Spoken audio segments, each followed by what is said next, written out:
Ashama harka fuunee akkam jirtan daawwattootaa fi dhaggeeffattoota miidiyaa Konnektokii jalqabarratti ammoo hangafoota oduu guyyaa irraatiif qabannee dursuudhaan isin biraan keenya wajjin tura. Mootummaan Itoophiyaa mindaa hojjettoota mootummaa hagamiin dabale. Mootummaan federaalaa Itoophiyaa waggaa tokko booda irraa deebiin mindaa hojjettootaa fooyyesseera. Manni murtii Gaazaa keessatti marsaa lubbuu namaa galaafatu Gaazaa keessatti dhaabuuf gidduu seenuun UN hidhannoo akka ta'u gaafateera. Waraanni Israa'elii hanqina loltoota gidduutti dargaggoota Yahudotaa biyya alaa irraa bobbaasuuf yaadaa jira jedhame.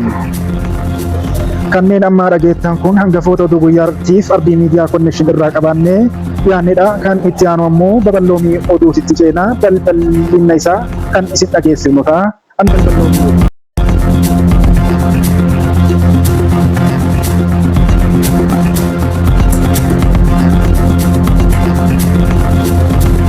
Mootummaan Itoophiyaa mindaa hojjettootaa mootummaa hagamiin dabale. Mootummaan federaalaa Itoophiyaa waggaa tokko booda irra deebiin mindaa hojjettootaa fooyyesseera. Haala kanaan mindaan hojjettootaa mootummaa digirii jalqabaa qabanii kan duraanii birrii 6,900 ture gara birrii 11,500tti guddateera jedhame.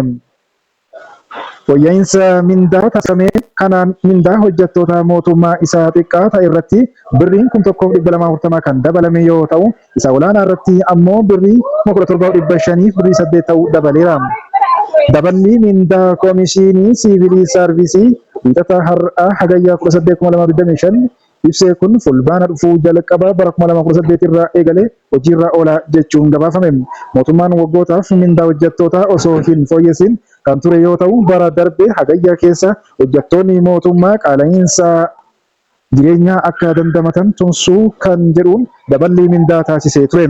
Mindaan hojjettootaa fooyya'ee jedhame kun onkolleessa bara darbee irraa eegalee hojiirra kan oole yoo ta'u, yeroo sana mindaan hojjettootaa inni xiqqaan birrii 1,100 birrii 10 irraa gara birrii 4,760tti fooyya'ee ture.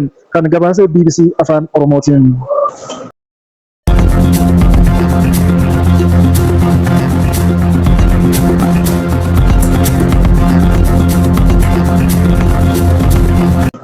Oduu biyya alaatitti yoo ceenu ammoo manni murtii Gaazaa keessatti marsaa lubbuu namaa galaafatu Gaazaa keessatti dhaabuuf gidduu seenuun UN hidhannoo akka ta'u gaafateera.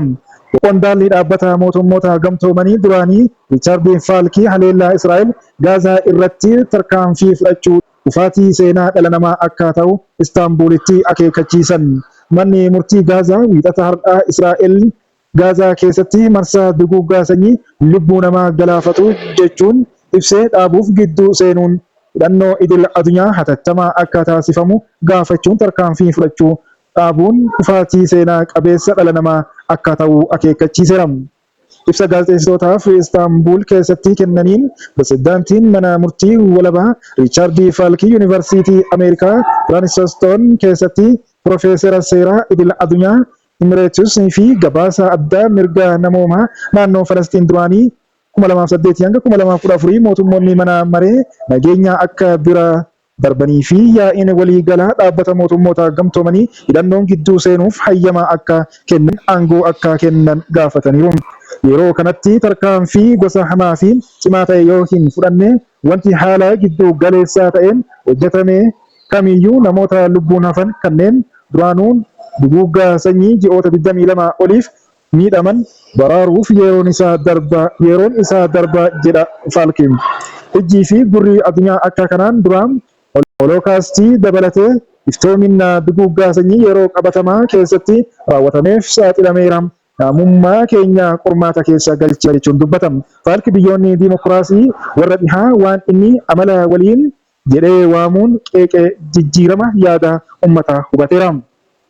Qalbii namoota hundaaf furmaata kennuu fi gosa aktiivizimii jijjiirama mootummaa fuuldura jiru fiduu jajjabeessuuf yaalaa jirra. Keessumaa uggura meeshaa waraanaa fi qoqqobbii bifa adda addaa gosa gamtaa qabsoo Falasxiinii duula farraa apartaayidii keessatti bu'aa qabeessa ta'uu mirkaneesse dabalate jedhan. Gaazaa qofaaf osoo hin taane nageenya addunyaatiif kun kan taasifnu jedhan. Ibsi hatattamaa mana marichaa mata duree Time to Act Mobilizing Against Israel's Planned conquest of Gaza City and Central Gaza jedhamuun Anaadoolutti kan kenname yoo ta'u, murtee kaabinee nageenya biyyaalessaa Israa'el hagayya 7 kan falkaa ajaja olaanaa waraanaa Israa'el mataa isheetiin mormaa jire magaalaa Gaazaa bakka lammiileen Falastiinota gara miliyoona 1 ta'an qe'ee isaanii irraa buqqa'an dhuunfachuuf murteessitee ibseera kan gabaase Anaadooluu wajjinsidha.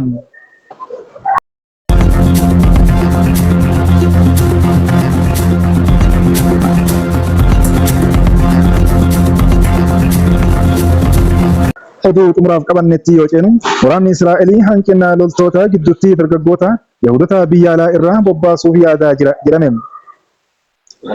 Waraanni Israa'elii karoora dargaggoota Yahudota biyya alaa irraa galmeessuun waan qondaaltonni hanqina loltoota hamaa jedhanii ibsan furuuf madaaluu isaa raadiyoon raayyaa ittisa biyya isaanii Isniina kaleessaa yookaan wiixata kaleessaa gabaaseera. Dargaggoonni akka tarree isaatti makaman amansiisuu fi waraanni kun hawaasa Yahudota daayispooraa keessa jiran bira gahuu qorachaa jira jedheera. Tarkaanfiin kun kan fudhatame yeroo waraanni kun hanqina loltoota 10,000 hanga 12,000 waliin sa'aa jiruun yoo ta'u, kunis baay'inaan Yahudonni Ortodoksii olaanaa ta'an yookiin Hereediin tajaajiluu diduu isaaniitiin kan ka'edha. Uummata Israa'elii miliyoonadhaan ta'uu keessaa gara persentii 13 kan ta'an Hereediin jireenya isaanii qo'annoo tooraa fi kan of kennan yoo ta'u, hawaasa seekulaaritti makamuun eenyummaa amantii isaanii akka mancaasu akeekkachiisu jechuun tajaajila biraa dirqama ni didu. Muummichi ministeera Beniyaamin Netaniyaahuun seera Hereediimii bilisaa ta'uu guutuu kennuu tarkaanfachiisuuf yaaluun isaanii seera baastota gamtaa fi mormitoota irraa mormii kan uume yoo ta'u, qeeqonni karoorri kun loogii akka qabu balaaleffataniiru. Akka raadiyoon raayyaa ittisa biyya Israa'el jedhutti waraanni kun hawaasa Yahudota gurguddoo biyya alaa keessa jiran keessumaa US fi Faransaayitti waggaatti namoota gara 7,000 bobbaasuuf kaayyeeffate irratti xiyyeeffachuuf yaada qaba. Hanqinni kun hanqina meeshaalee fi sirna riizaabii lolaa ji'ootaa fi Gaazaa keessatti gaggeeffameen dhiphatee dabalatee humnoota waraanaa Israa'el irratti bal'aa hammeessee jira.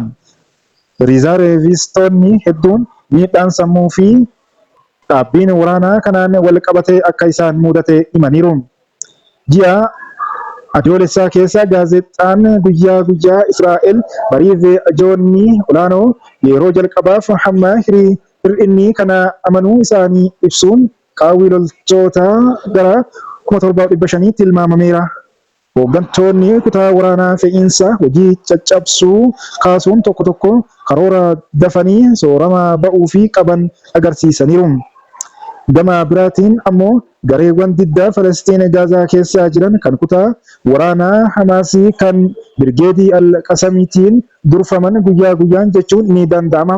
Lola lafaa onkololeessa 27/2023 irraa eegalee ka'ee ture irratti humnoota Israa'el irratti xiyyeeffachuun suuraa gadhiisuu itti fufaniiru. Israa'el onkololeessa bara 2023 irraa eegalee Gaazaa keessatti lammiilee Falastiinotaa 61,900 ol ajjeesteetti. Duulli waraanaa kun naannoo beela mudachaa jirtu kana barbadeessee jira.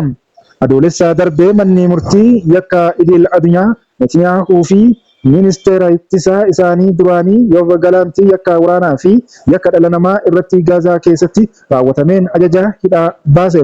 Israa'el waraanaa naannoo kanaa irratti raawwatteef mana murtii haqaa idil addunyaattis himannaa duguuggaa sanyii ishee mudateera kan gabaase Anaadooluu ejensiidha. Daawwattootaa fi dhaggeeffattoota Arbii Miidiyaa Konnekshin oduun keenya kaarraaf qabannee kanuma hanga oduu biraa qabannee dhiyaannutti turtii gaarii.